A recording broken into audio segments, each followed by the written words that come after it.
Hello everybody out there. I want to offer you a selection of road-tested tools in a series of short video clips of 5 to 10 minutes each. This is video number 1. My name is Truxius. After graduation with a PhD in Economics and Business Administration, I worked in industry management for more than 30 years. In the last 14 years before my retirement, I was the group CFO of 2 large family-owned companies, both headquartered in Germany but operating worldwide. Since 2009, I am also a honorary professor at the leading German business school at the University of Mannheim, teaching in the field of management accounting and controlling. I am convinced by experience that the tools that I want to present here have been useful for a successful financial management in the corporate reality. Whether your company is large or small, well established or a startup, and some of these tools even apply to non-profit organizations. If you have received some education in the field of business administration and/or business economics, some of these tools will be familiar to you. But maybe you are not quite sure about their practical relevance. And of course, if you have got an academic education at a business school, you have learned a lot more.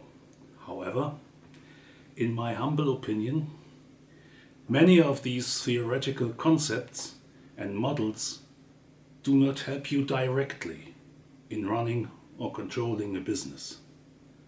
Therefore, I hope that my little videos based on my experience may help to close the gap between theory and practice to some extent. Let me start with an overview of the main topics.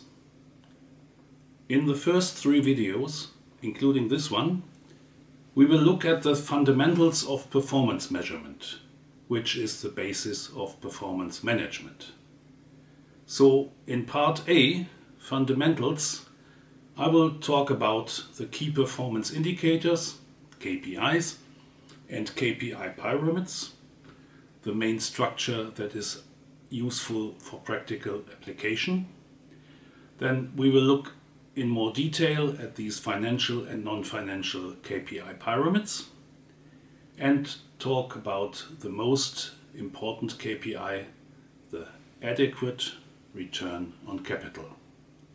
After that, we switch to part B, advanced financial KPI analysis, and part C, combining financial and non-financial KPI systems. I will talk about part B and part C later in the later videos. Let us now, in the remaining minutes of this video, explain the general concept of key performance indicators.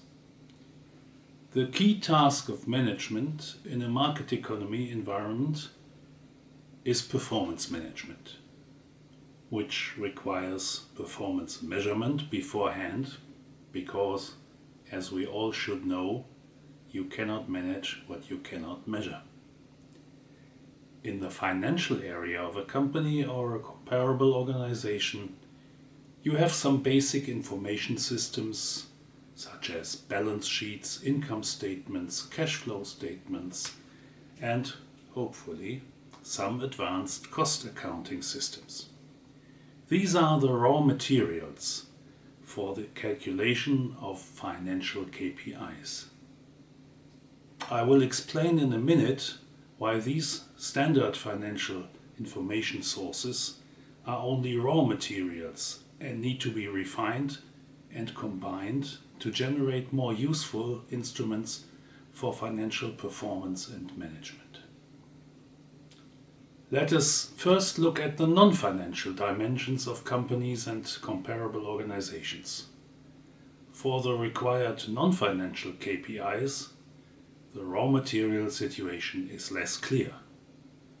There are production statistics, employee statistics, health and safety statistics, and, in the meantime, some calculations of some environmental impacts, or even about the full ecological footprint of the organization's economic activities.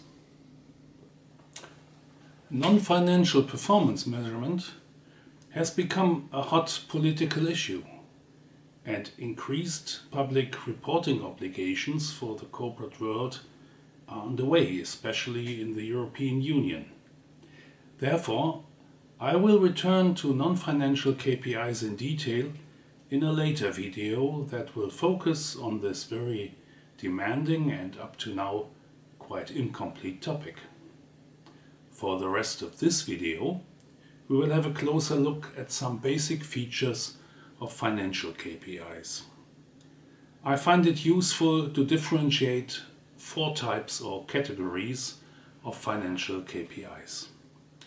The first 2 types are quite simple, if not to say primitive, because they are just various relations of line items of either the income statement or the balance sheet, or for companies listed on some capital market, their market value. Nevertheless, some of these primitive ratios can be very useful, especially for a quick overview of the financial health of an organization. Examples are the EBIT margin, the equity ratio, or the book-to-market ratio of equity. The third and fourth type of KPIs are more advanced and allow a closer look at the possible sources of financial success or failure. Type 3 combines the line items of the income statement and the balance sheet, leading to the return on capital in several variants and to other important indicators such as debt coverage ratios. Type 4 makes use of the non-monetary or physical properties of economic activities and arrives at typical cost accounting indicators such as sales and costs per employee or per product unit. If we look simultaneously at all 4 KPI types, we should see that there are pyramid structures which allow a drill down from the top KPI to its components, which are also KPIs, and then further and further down until we reach the raw material basis of accounting numbers and non-monetary statistics. In the next 2 videos, I will explain why the concept of the KPI pyramid is a very useful set of tools for corporate management. I will also explain that type 3 is the most important KPI category and why ROCE, the return on capital employed, is the one KPI that stands on top of the pyramid.